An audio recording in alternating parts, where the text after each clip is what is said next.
d'être avec nous sur TV5 Monde et ravi de vous retrouver pour ce nouveau numéro de Kiosque, l'actualité décryptée par les journalistes francophones et de la presse internationale. Alors au sommaire cette semaine, on se souvient bien sûr de cette formule, on ne peut pas accueillir toute la misère du monde et pourtant elle frappe bel et bien aux portes de l'Europe, cette misère. Cette semaine, c'est la Slovénie qui n'arrive plus à faire face à l'afflux de migrants. Plusieurs pays des Balkans envisagent d'ériger à leur tour des clôtures.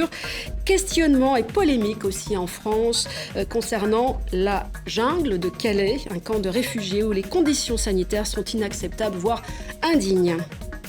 Le vent du changement souffle sur le Canada, changement de génération. Après le triomphe de Justin Trudeau, à 43 ans, il devient donc le nouveau Premier ministre. Virage libéral annoncé et style 2.0. Fils d'une des figures emblématiques de la scène politique canadienne, c'est maintenant à lui d'entrer réellement sur le ring. Le débat politique et public en France dans tous ses États, un président Hollande hué en banlieue et une Marine Le Pen qui impose ses desiderata à la télévision publique. Le FN mêle-t-il la danse et peut-on encore débattre sereinement dans la France de l'après-Charlie ? Voilà donc le menu. Je vous présente tout de suite nos invités du jour. Tout d'abord, Anne-Elisabeth Moutet, merci d'être avec nous. Vous êtes journaliste franco-britannique, on va résumer ça comme ça. Après des années passées outre-Manche ou outre-Atlantique, eh bien, vous êtes désormais éditorialiste pour l'hebdomadaire anglais The Sunday Telegraph. Avec nous également Jean-Sébastien Ferjou, rédacteur en chef du site d'information Atlantico. Atlantico, un vent nouveau sur l'info, ça c'est le slogan, dont l'ambition éditoriale est de raconter le monde tel qu'il est, pas tel qu'on voudrait qu'il soit. C'est ce que j'ai lu en regardant sur le site. Un média qui a été créé en 2011 et qui affiche près de 4 millions de visiteurs par mois et qui assume son positionnement, on va dire, plutôt à droite et libéral. Et on vous voit aussi régulièrement sur les plateaux de télévision pour des émissions de débat. Avec nous également sur le plateau de Kiosque, Akram Belkaïd, merci d'être avec nous. Vous collaborez régulièrement pour le quotidien d'Oran ou encore Le Monde diplomatique et Orient 21. Vous êtes aussi l'auteur de plusieurs ouvrages et vous avez un blog, La Chronique du Blédard.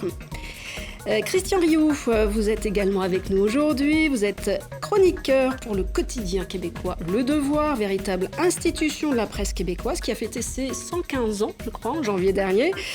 Christian Rioux, vous êtes également l'auteur de plusieurs essais et recueils de poèmes et un peu de poésie, ma foi, on en a bien besoin.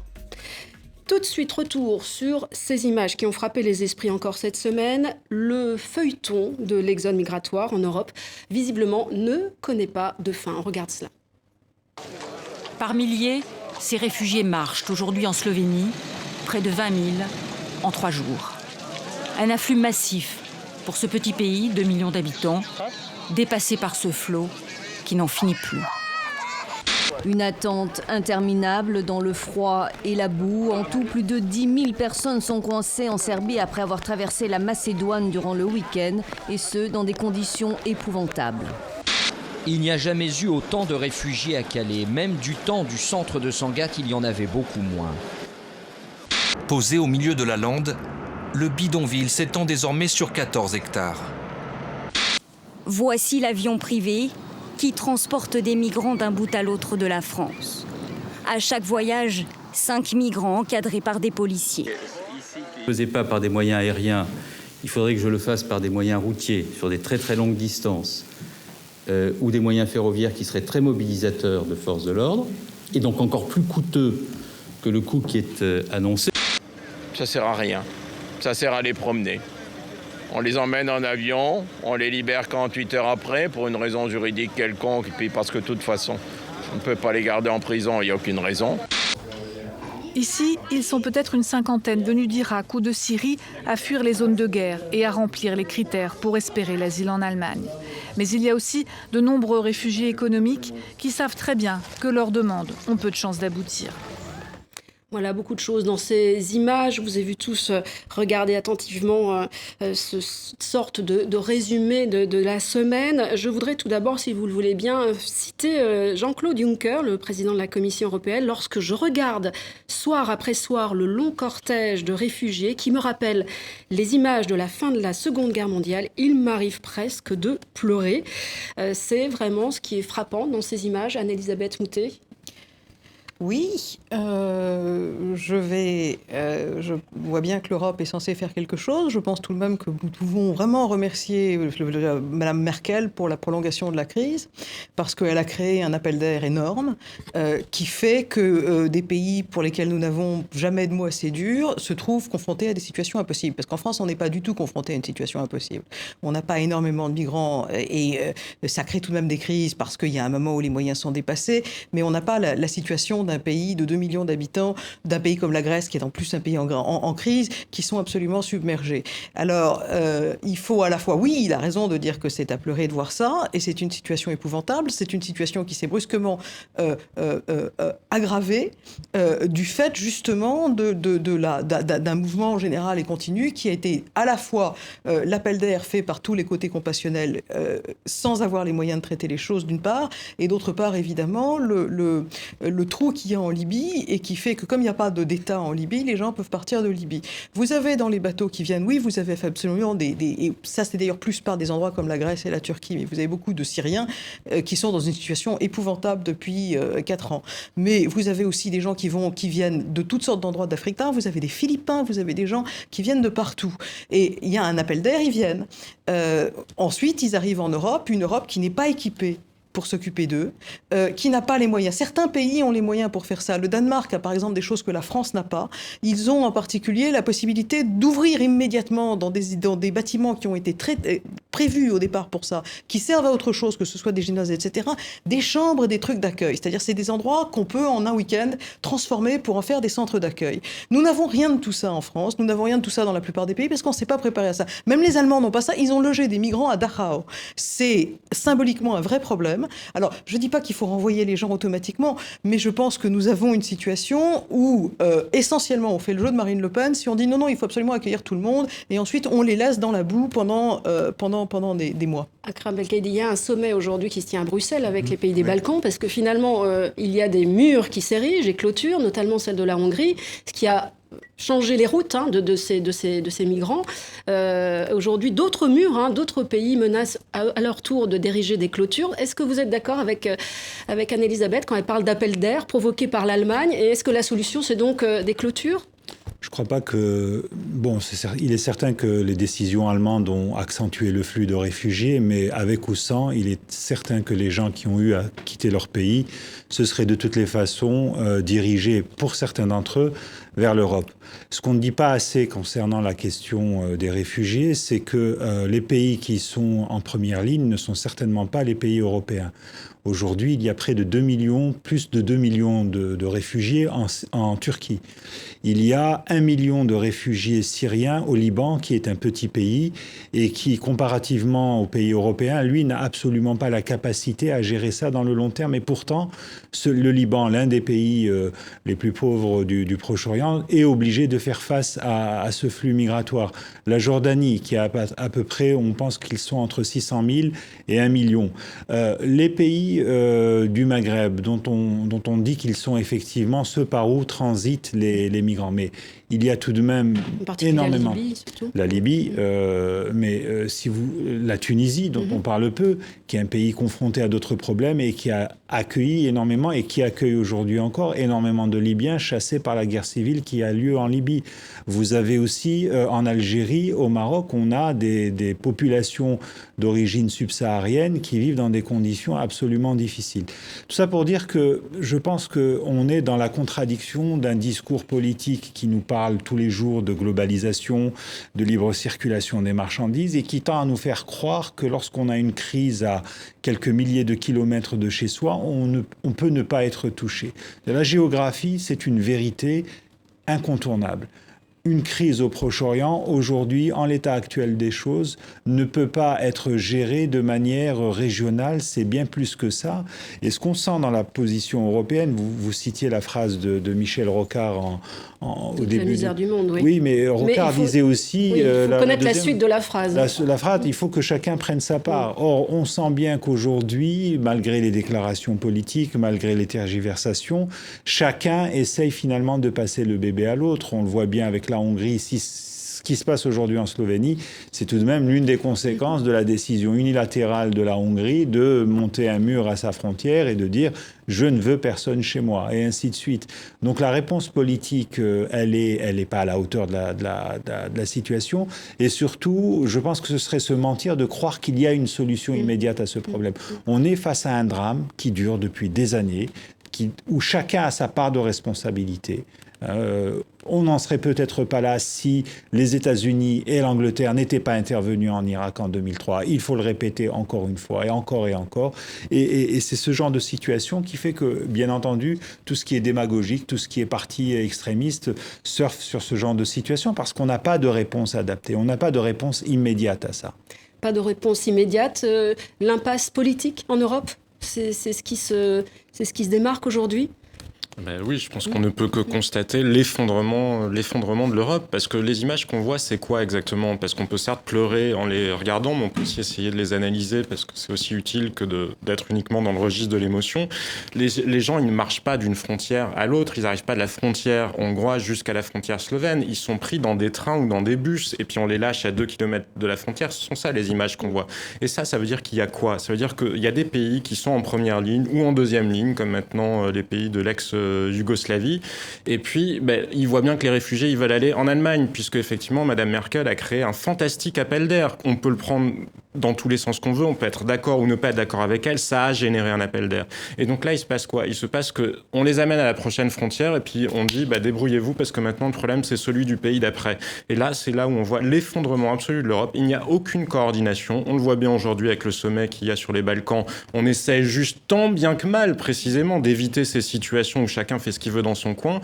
Mais je pense que la manière dont l'Allemagne a géré le problème, parce qu'on peut dire que les Hongrois se comportent mal, on peut dénoncer l'attitude des Tchèques, et il y a évidemment des choses à dire dans l'attitude plus ou moins inhumaine qui est employée avec les migrants, mais enfin les Allemands, ils ont quand même dit venez, on va ouvrir les frontières, et puis du moment où ils n'ont plus les capacités de les gérer, ils ont dit ah ben non, finalement on referme, puis ceux qui sont avant, là, vous êtes sur le chemin, gardez-les, et puis débrouillez-vous avec eux, et on ne fait rien. Et on ne fait rien. Et donc là, l'Europe ne fait rien, est confrontée à ce problème extravagant. Et chaque pays qui est en première ligne est laissé face à son sort. Donc c'est peut-être plutôt sur l'Europe que M. Juncker devrait pleurer. C'est peut-être plutôt sur le déficit de volonté politique. Pourquoi la France n'y est pas présente aujourd'hui, par exemple ? Il y a aussi l'effondrement de la France en Europe. L'Europe, ça tenait beaucoup sur le couple C'était un mini-sommet avec quelques pays de l'Union européenne et même de pays qui ne sont pas adhérents à l'Union européenne. Ce que je veux vous dire, c'est que l'Europe a longtemps tenu sur le couple franco-allemand. On voit bien que là, le couple franco-allemand n'existe plus. François Hollande a totalement disparaître la France des radars européens. Et donc, Madame Merkel a pris la main.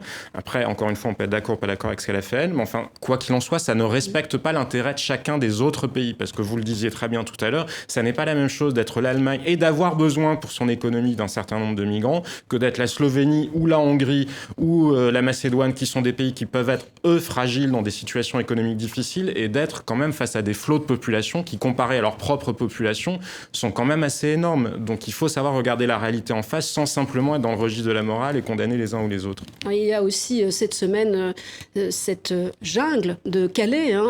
C'est déjà le terme déjà utilisé et déjà très fort, parce que la jungle en général, ce n'est pas des humains qui y vivent, c'est plutôt des animaux. Christian Rioux, ces deux images se sont télescopées un petit peu cette semaine avec notamment cet appel dans la presse française des 800, qui aujourd'hui sont beaucoup plus, parce que ça a été relayé sur un site internet, sur un camp donc au sein même de la France, en territoire français, avec des conditions humanitaires et sanitaires, on peut le dire, inacceptables. Votre réaction, Christian Rioux, par rapport à ce... Pendant que M. Juncker pleure, il y a 800 personnes qui appellent effectivement à la charité. C'est très bien intentionné, mais vous savez, en philosophie, il y a l'éthique de la responsabilité et l'éthique du cœur. Hein. L'éthique de la responsabilité, c'est ça, normalement, qui gouverne la politique. Et on est aujourd'hui dans une crise internationale. On l'oublie souvent. Moi qui lis les médias américains, par exemple, constatons que si la crise internationale, les Américains ne font rien dans cette crise-là, les Canadiens ne font pas grand-chose, le reste du monde ne fait pas grand-chose. Et l'Europe, je dirais, l'Europe fait quand même déjà plus que sa part. Bien sûr, il cogne aux portes de l'Europe, mais l'Europe fait déjà plus que sa part, tenant compte aussi des pays que vous avez mentionnés tout à l'heure, la Turquie, le Liban. Oui, il y a des pays qui font rien, comme l'Arabie Saoudite, etc. Ce qu'on découvre dans une crise comme celle-là, autant à Calais qu'en Grèce, c'est qu'un monde sans frontières, c'est un monde irresponsable. C'est un monde qui ne prend pas ses responsabilités. C'est un monde où les Turcs se débarrassent des réfugiés en se disant ça fera toujours ça de moins. Pour l'instant, ils en ont 2 millions. Ça fera toujours ça de moins. Qui s'en est débarrassé. Oui, je sais, mais ils traversent aussi et ils meurent et ils se noient dans la Méditerranée. Il y a des pays qui se disent ça fera toujours ça de moins chez moi. Les Grecs ne les enregistrent pas parce qu'ils n'ont qu'une hâte, c'est qu'ils s'en aillent ailleurs. On se lance des réfugiés comme ça à gauche et à droite et ils se retrouvent à Calais. La seule frontière qui tient vraiment de l'Union européenne, c'est celle de Calais. Là, il y a une frontière. Là, ça s'arrête là parce que les Français ont signé des traités avec les Britanniques et eux, ils la respectent, la frontière. Eux, ils la tiennent, la frontière.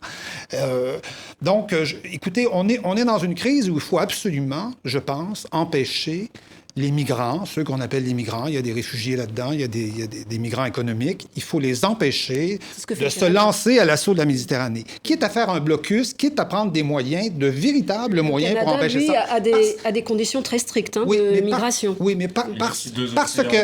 Précisons que ceux qui traversent, que ceux qui ont généralement 15 000 ou 20 000 euros à donner à un passeur, ce ne sont peut-être pas les réfugiés qui sont le plus dans le besoin. Les réfugiés qui sont le plus dans le besoin, ils sont en Turquie, ils sont au Liban, ils sont là-bas et il faut aller les chercher là. Si l'Europe a un devoir, c'est celui d'aller chercher ces réfugiés-là, ceux qui ont besoin, ceux qui sont le plus dans la misère, qui sont le plus dans le besoin. Ceux qui arrivent ici, ce ne sont pas toujours ceux qui sont le plus dans le besoin. Vous êtes d'accord avec ce que vient de dire Christian Rioux? Non, moi, je ne peux constater qu'une seule chose, c'est que les migrations humaines, c'est une histoire aussi vieille que l'humanité et qu'on n'a jamais arrêté le flux de l'homme. C'est-à-dire que même, on peut faire des références bibliques, on peut regarder l'histoire du Proche-Orient, l'histoire de l'Europe.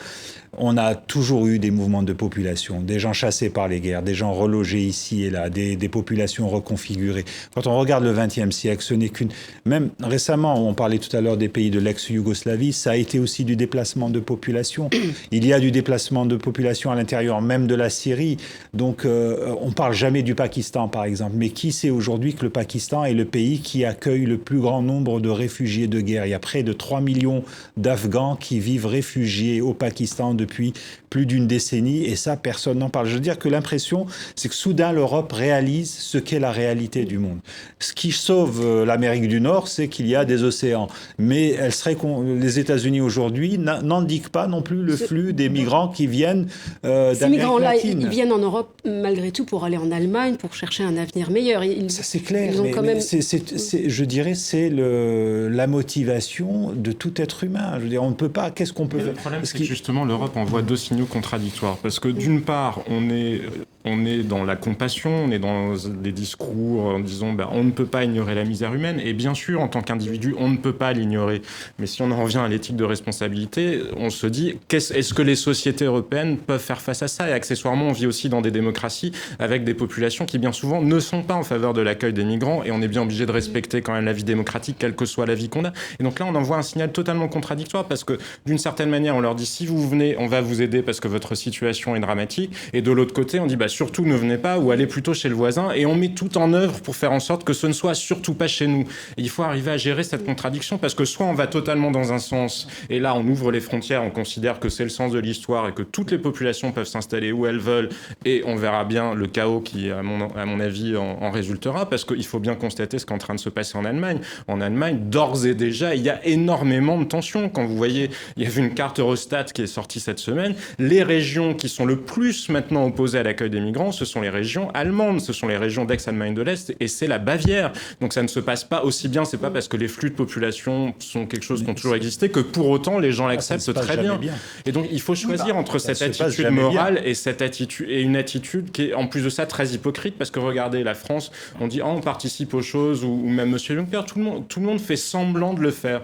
Et, il faut décider, soit on est dans une attitude qui est celle du Japon ou de l'Australie, d'une certaine manière, c'est-à-dire qu'on est méchant, on fait peur aux gens, et puis les gens ne viennent pas parce qu'ils se disent de toute façon je ne trouverai pas un meilleur sort là-bas. Et accessoirement, soit on est plus humain. Comment ? Et accessoirement, on est une île. Oui, et accessoirement, on est une, mais ça joue aussi sur l'impact. Et l'Angleterre aussi. Anne-Elisabeth, justement, l'Angleterre, on parlait de Calais il y a un instant, est-ce qu'il n'y a pas une part de responsabilité des autorités britanniques qui peut-être les autorités britanniques, elles sont dans une situation de clarté. La situation de clarté, elles disent non. On a prévu ça. Non, elles disent on en prend 24 000. On a prévu depuis longtemps qu'on ne voulait pas l'ouverture d'être dans la zone Schengen, et par conséquent, on avait négocié ça au départ, et ils savaient parfaitement ce qu'ils faisaient, parce qu'il faut se rappeler qu'avant la jungle de Calais, il y avait le camp de Sangatte, et que ça n'avait rien à voir. C'était la première jungle, d'ailleurs. C'était avant la guerre en Syrie, et ça n'avait rien à voir. Ça veut dire qu'évidemment, les gens veulent aller en Angleterre. C'est un pays qui a une croissance qui marche très bien, qui a un chômage qui est la moitié de la France.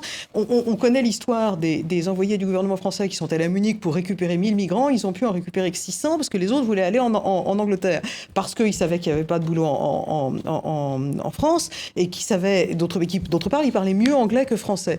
Mais je voudrais aussi dire, parce qu'on l'a un peu dit, dans le doute, il faut insulter les États-Unis. Il faut dire du mal des États-Unis. D'abord, les États-Unis donnent beaucoup d'argent, contrairement à ce qu'on croit. En particulier, ils ont donné énormément d'argent à la Jordanie et à la Turquie pour s'occuper de leurs réfugiés. Donc, c'est pas comme s'ils faisaient absolument rien. Et deuxièmement, on ne demande rien à la Russie. Et la Russie a tout de même joué un jeu extrêmement compliqué. On ne demande rien aux pays du Golfe, qui ont absolument attisé les flammes de tout ce qui s'est passé au Moyen-Orient depuis 20 ans, entre Al Jazeera, l'argent saoudien, l'argent donné aux Wahhabites pour déséquilibrer les sociétés du Moyen-Orient, etc. Rien du tout. Ça, c'est pas leur responsabilité. Ils ont pris personne, on sait rien.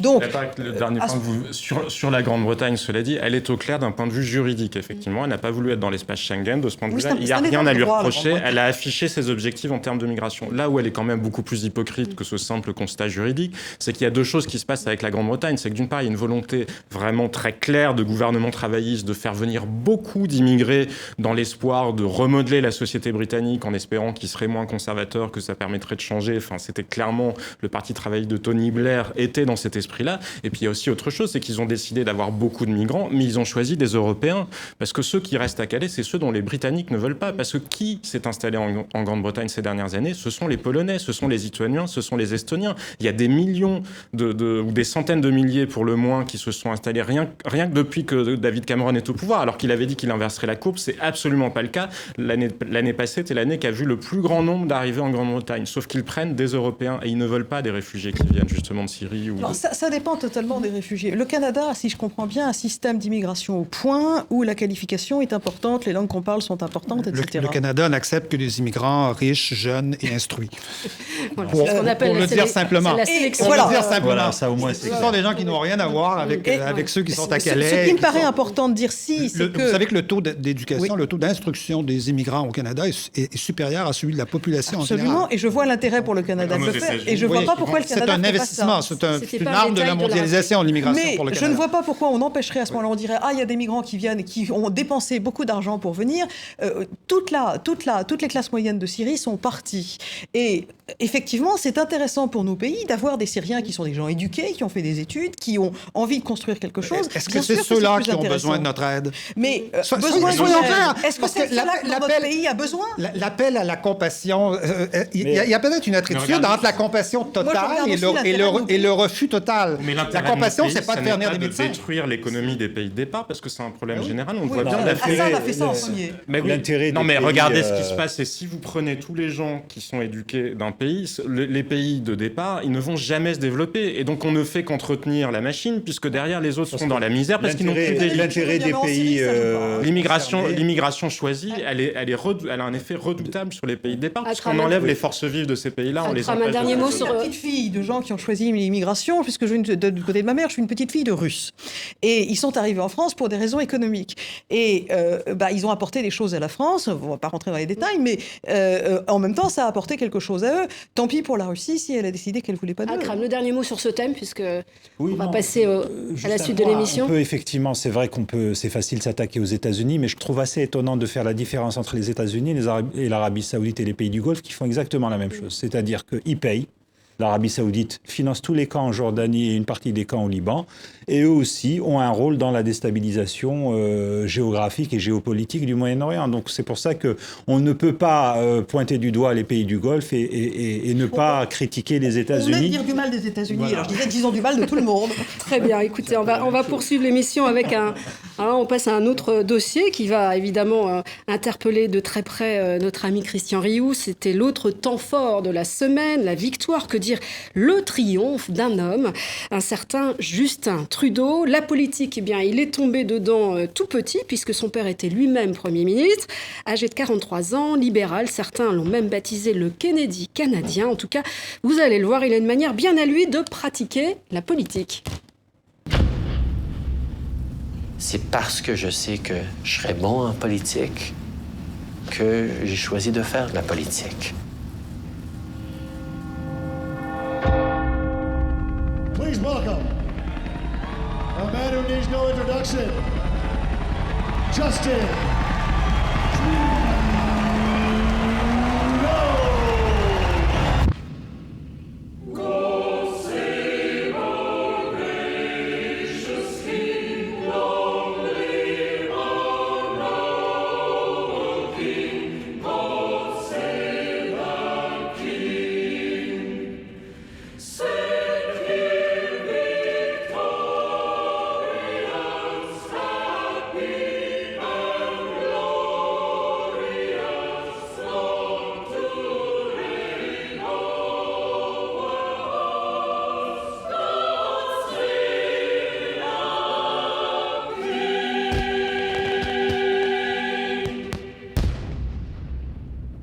C'est pas juste une question de si on va gagner le combat ou non.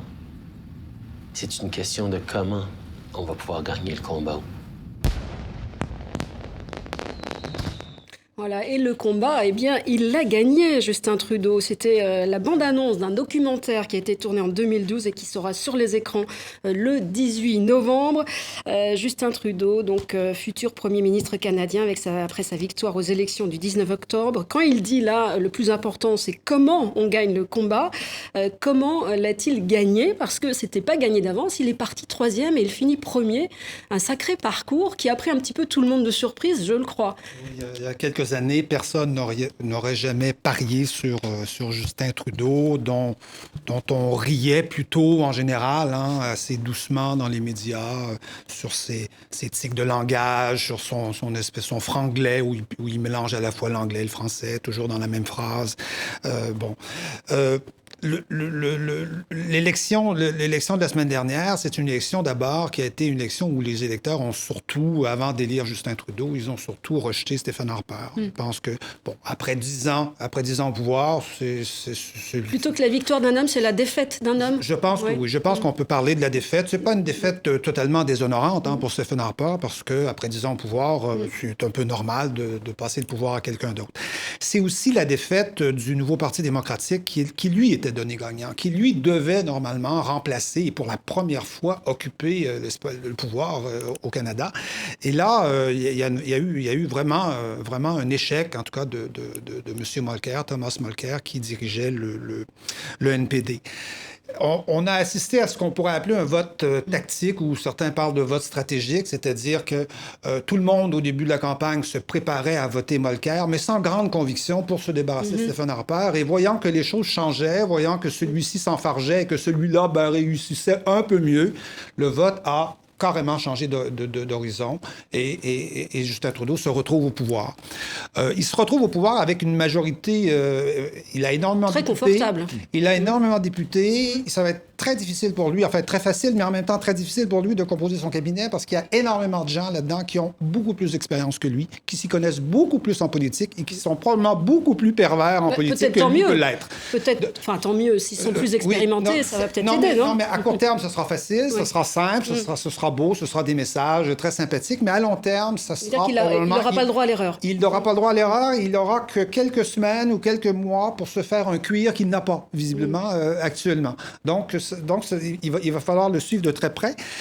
Justin Trudeau, c'est ce qu'on appellera en France un héritier. Hein? C'est vraiment le prototype même de l'héritier.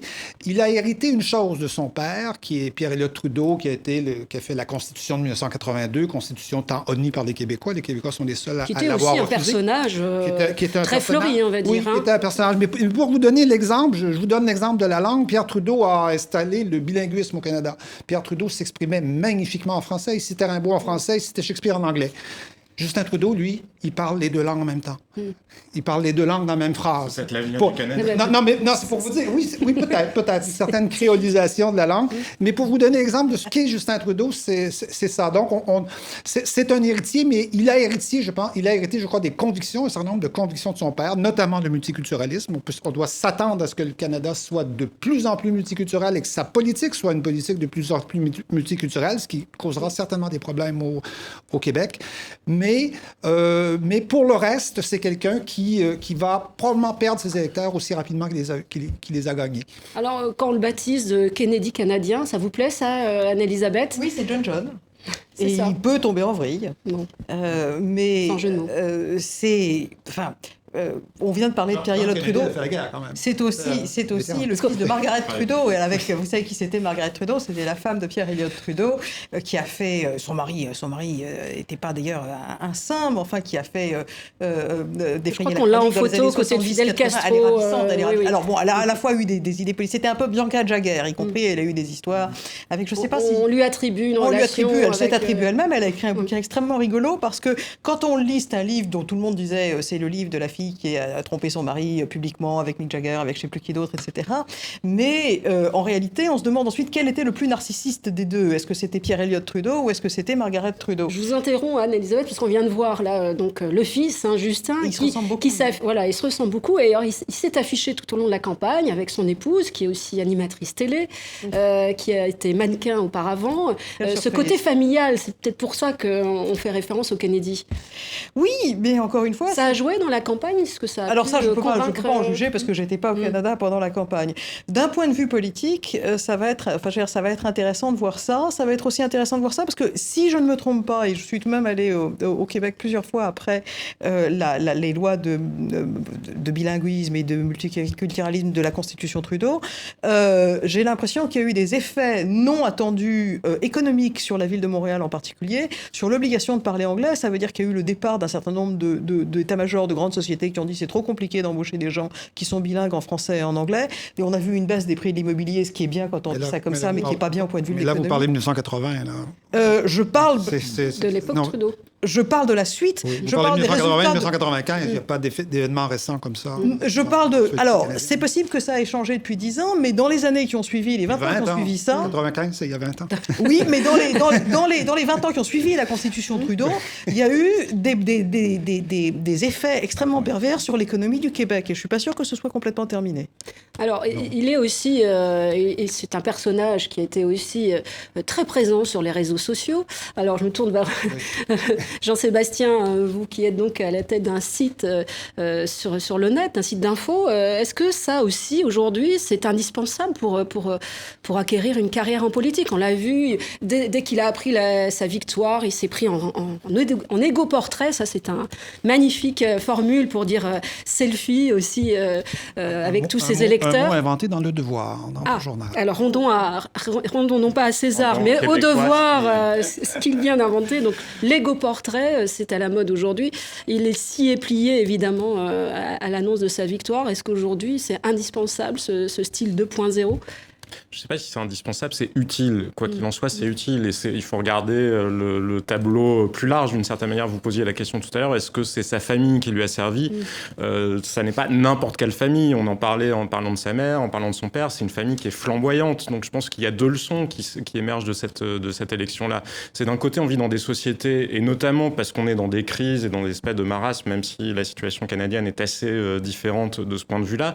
Mais post-politique, Justin Trudeau, ou Justin, si on peut parler comme Justin Bieber, c'est quelqu'un qui justement incarne, c'est un produit marketing. On le voit, tous les documentaires qui sont faits sur lui. Le jour du duel, du grand duel télévisé qu'il opposait... il joue vraiment à la boxe, enfin il combat vraiment. Il sur un ring. Donc on voit que c'est autre chose. On n'est plus dans la politique au sens strict. Et la mise en avant de sa famille, quand vous parlez de son épouse, c'est une affaire de famille, oui, il se trouve qu'elle est quand même ancien mannequin et présentatrice de télévision. Donc le point commun, on peut considérer que c'est le mot famille ou que c'est le mot glamour, enfin, ou que c'est le mot on pourrait imaginer télégénie. Ce genre de campagne en France, par exemple, en tout cas, qui est au fait de... Le résultat de cette élection-là, même si, comme vous le disiez très bien, c'est Stephen Harper, et dans presque tous les pays, quelqu'un qui a été au pouvoir pendant une dizaine d'années a vocation à se faire balayer parce que de toute façon, il y a l'alternance qui se profile. Mais donc, quand on est télégénique dans une société qui croit plus beaucoup aux politiques, ça marche. Mais cela dit, il y a quand même un autre enseignement, à mon sens, à cette élection-là, c'est qu'il n'a pas joué une campagne populiste. Il a joué une campagne, il y a eu quelque chose un peu de l'ordre. Finalement, il a réussi à générer un peu ce que Barack Obama avait généré en 2008, c'est-à-dire le vrai changement. Et ça, c'est important aussi dans une crise du politique. C'est-à-dire que vous avez des personnages qui arrivent et qui vont réussir à vous faire croire qu'avec eux, vraiment, ça va changer, qu'une ère nouvelle va commencer. Un peu d'espoir. Et ça, je pense que dans les pays occidentaux, on est en attente de ça. On ne croit plus au discours politique traditionnel, on ne croit plus aux élites qui sont en place.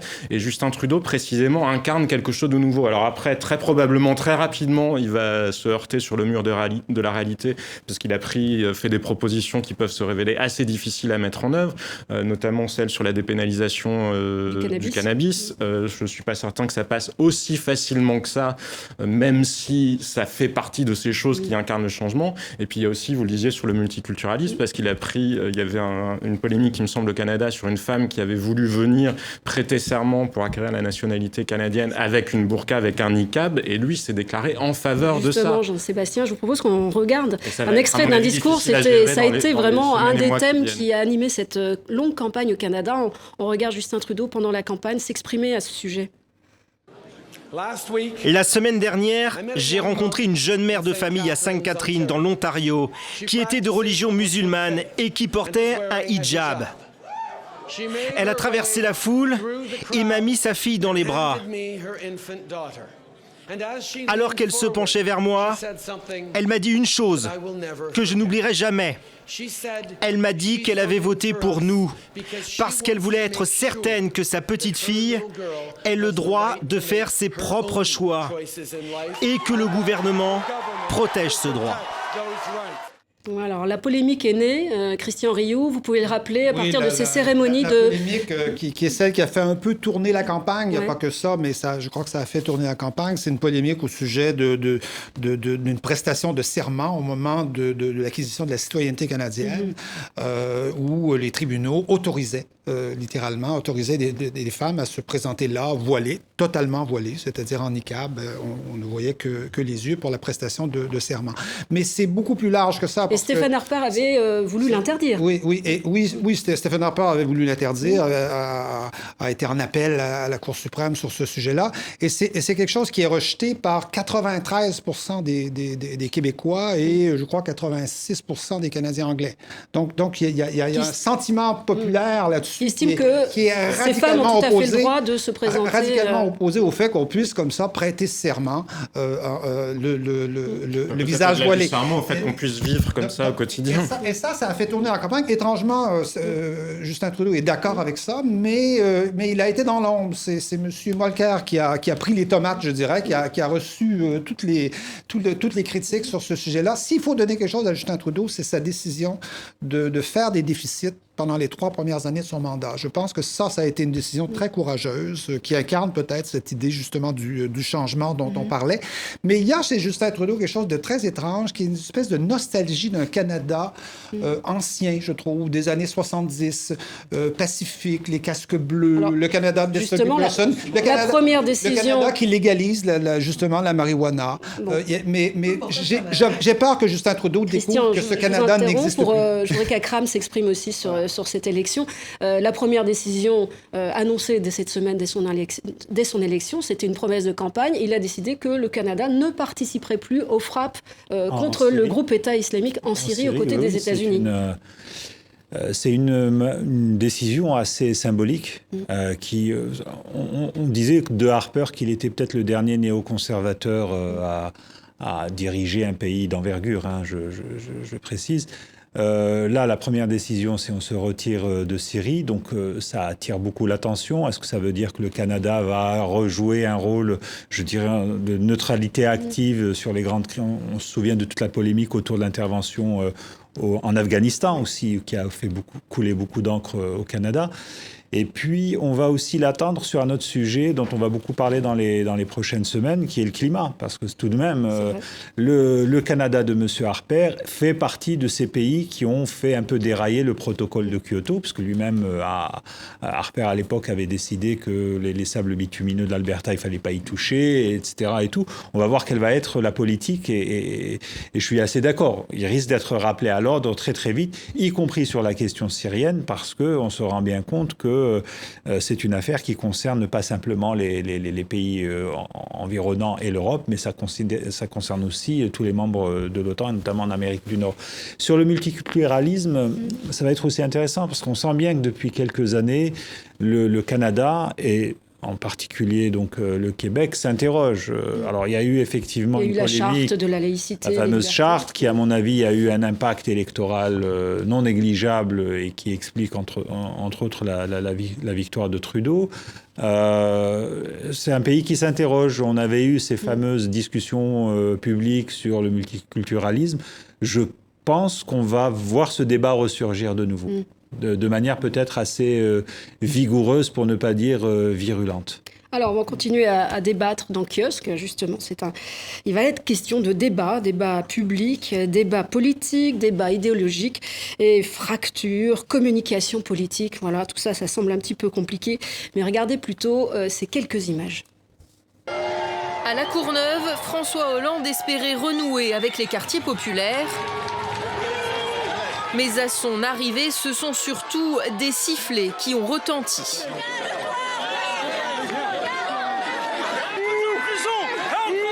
J'ai entendu beaucoup d'applaudissements et quelques personnes qui venaient exprimer leur déception, mais il y a toujours des déceptions. Ce qu'il faut, c'est combattre ces déceptions. Un président à l'écoute du sentiment d'abandon qui monte dans nos campagnes. François Hollande confirme un plan de soutien aux investissements des communes rurales pour 500 millions d'euros et qu'il est à l'affût de tous les problèmes. Je voudrais également insister sur les sangliers. Ils provoquent des accidents, des dégâts aux cultures, aux forêts. Nous devons en tirer les conséquences. Voilà, je vous ai vu sourire en regardant ces images. En tout cas, François Hollande qui sourit et qui estime que, voilà, il y a de la déception, mais il y a aussi des applaudissements. Et François Hollande qui, donc, donne une interview dans Le Chasseur français. Alors, quelle réaction? Qui veut peut-être réagir tout d'abord à cette visite? Fallait-il y aller ou pas? À La Courneuve? Oui. C'est toujours la même histoire. Et notamment, ça caractérise un peu la gauche française, le Parti socialiste, qui redécouvre ce qu'on appelle les quartiers à quelques semaines des élections.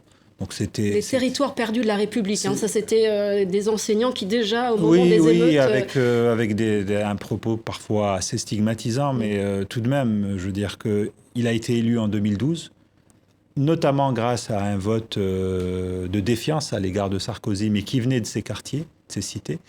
Et on peut l'interroger sur son bilan depuis. Donc il est normal que les gens ça fait 10 ans qu'on a eu des émeutes dans ce pays, avec beaucoup de choses qui ont été promises à l'époque. On avait débattu, il y avait eu une prise de conscience. On a eu quelques mesurettes, quelques effets de saupoudrage. On a vu apparaître de nouvelles figures, comme on appelle ça, des minorités visibles, celles qui en ont profité, qu'on retrouve dans les gouvernements de droite comme de gauche. Mais il est indéniable qu'il y a une partie, et ce n'est pas simplement ce qu'on appelle les quartiers et les cités, mais je pense que ça concerne aussi le milieu rural, un sentiment d'abandon assez appuyé. Et il était inévitable, à mon avis, je ne sais pas qui l'a conseillé d'aller à la Courneuve, peut-être qu'il voulait montrer que lui pouvait y aller et qu'il ne s'y passerait rien, contrairement à ce que Sarkozy avait fait en 2005 avec les fameux propos sur le Karcher. Et voilà, le résultat est là. Et, il y a une immense déception à l'égard de François Hollande, et ça, le Parti socialiste le sait, et je trouve que c'est une mesure de dernière minute qui essaye d'essayer peut-être de sauver quelques régions au scrutin de décembre prochain. Alors, il y a une double communication cette semaine, il y a à la fois les banlieues et le chasseur français, Jean-Sébastien Ferjou. Le François Hollande qui fait la une du chasseur français à côté de la bécasse mordorée, ça vous inspire quoi ? Ça, c'est la stratégie de communication qu'a fait adopter à François Hollande Gaspard Ganzer, qu'on connaît mieux depuis le film consacré à François Hollande, qui a été diffusé à la télévision il y a quelques semaines maintenant, mais qui a un constat qui a du sens dans des sociétés qui sont de plus en plus atomisées. Il s'adresse à ceux qui lisent le chasseur français. Et qui sont ceux qui lisent pour ceux qui ne connaissent pas, parce qu'on s'adresse... Ce sont les chasseurs, donc c'est forcément une population qui est plus rurale qu'une population des centres-villes. Donc on parle de la qui vote périphérique, forcément. Vote plutôt à droite, on va dire ça comme ça. C'est pas caricatural si je dis ça comme ça ? Non, mais ça dépend des régions. Oui, c'est totalement le cas si on regarde dans la Somme ou par exemple en Picardie, effectivement, le vote chasseur est un vote qui est beaucoup plus à droite. Mais ça relève vraiment d'une vision de la communication qui est de s'adresser aux gens où ils sont. Mais Barack Obama fait ça très bien. C'est-à-dire qu'il y a une partie de la réforme de l'Obamacare, il en a traité dans un magazine de golf parce que c'était sur un créneau de gens qui savaient qu'ils ne toucheraient que là. Le discours qu'il fait tous les ans, le discours sur l'état de la nation qu'il fait devant le Congrès, il l'a réduit des 2/3 parce que maintenant il y a des bouts qui sont mis sur Facebook, qui sont mis sur LinkedIn. Donc voilà, c'est une nouvelle manière de faire de la communication puisque les gens ne sont plus autant devant la télé ou devant les grands journaux qu'ils l'étaient avant. Mais ce que ça montre que François Hollande il réagit quand même beaucoup à la fois sur de la com, c'est-à-dire il va à la Courneuve effectivement probablement dans l'espoir de montrer que contrairement à Nicolas Sarkozy, il peut se permettre d'y aller. C'était pas très très réussi. Je sais pas qui sont ses conseillers malgré tout parce que c'était pas totalement imprévisible que ça se passe. Ils vivent quand même un peu dans une bulle dorée comme on pouvait le voir dans le fameux film dont je parlais tout à l'heure.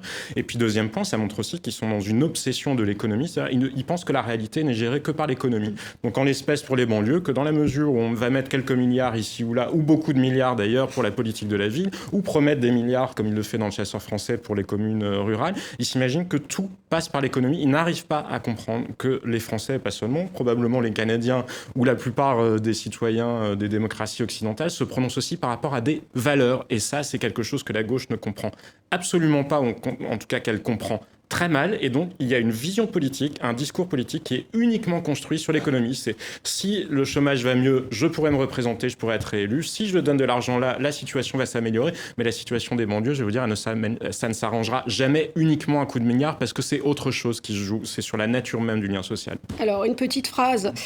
Si je vous dis, quand on a des millions d'électeurs, on ne se laisse rien imposer, monsieur. Qui a dit cela cette semaine ? Comme indice, je dirais, eh bien, c'était un peu la question de la semaine. Faut-il y aller ou pas ? Il paraît que les absents ont toujours tort, pas si sûr. Ce soir, le 20h, ce sera avec Marie Drucker. Ensuite, des paroles et des actes. David Pujadas reçoit Marine Le Pen, qui sera notamment face à Stéphane Le Foll. L'émission, elle est annulée faute de combattants, ou plutôt de combattantes. Marine Le Pen a renoncé.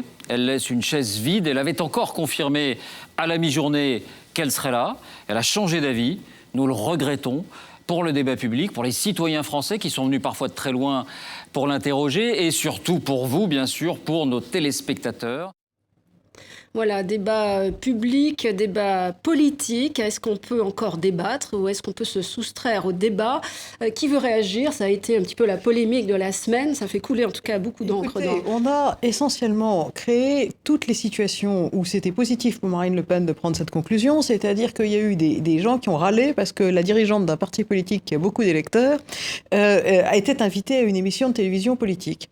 Encore une fois, je veux dire, on peut ne pas être d'accord avec Marine Le Pen, mais lui donner fait le cadeau magnifique qui consiste à dire c'est un être humain séparé, elle est spéciale et on peut pas l'inviter comme les autres, ça veut dire qu'à la limite, après qu'on ait dit qu'il fallait inviter d'autres gens, qu'il fallait que les conditions de l'émission soient différentes, etc. Bref, après qu'on lui ait fait passer sous une série de fourches plus ou moins codines, elle a dit bon bah très bien, j'ai absolument pas besoin de débattre. Essentiellement, j'ai déjà démontré ce qu'il y avait à démontrer, c'est-à-dire qu'on me traite mal et que je leur fais peur. Eh bien, je ne viens pas. Eh bien, à chaque fois qu'on la traitera différemment des autres hommes politiques et que qu'on continuera dans cette erreur qui consiste à dire elle est particulière, c'est le diable, il faut mal la traiter, elle va gagner les électeurs.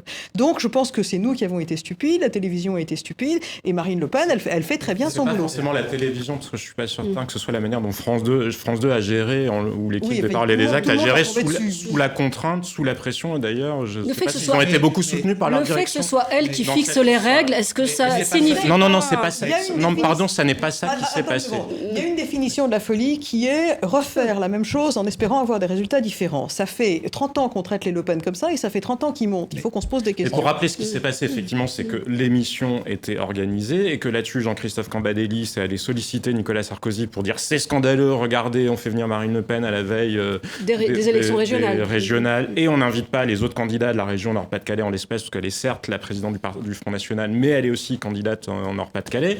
Donc la chaîne de télévision est obligée de commencer à remodeler les choses. Après, chacun avait ses exigences, donc ils ont essayé de s'ajouter. Non, mais tout ça pour dire qu'effectivement, c'est absurde sur le fond de vouloir traiter Marine Le Pen comme soit on considère que le Front National est un parti qui ne relève pas de la légalité et on ne les invite plus, effectivement, soit on les traite comme les autres et on arrête de leur tendre sur un plateau la manière de se poser en victime du système qui, effectivement, ne fait que leur faire gagner des élections.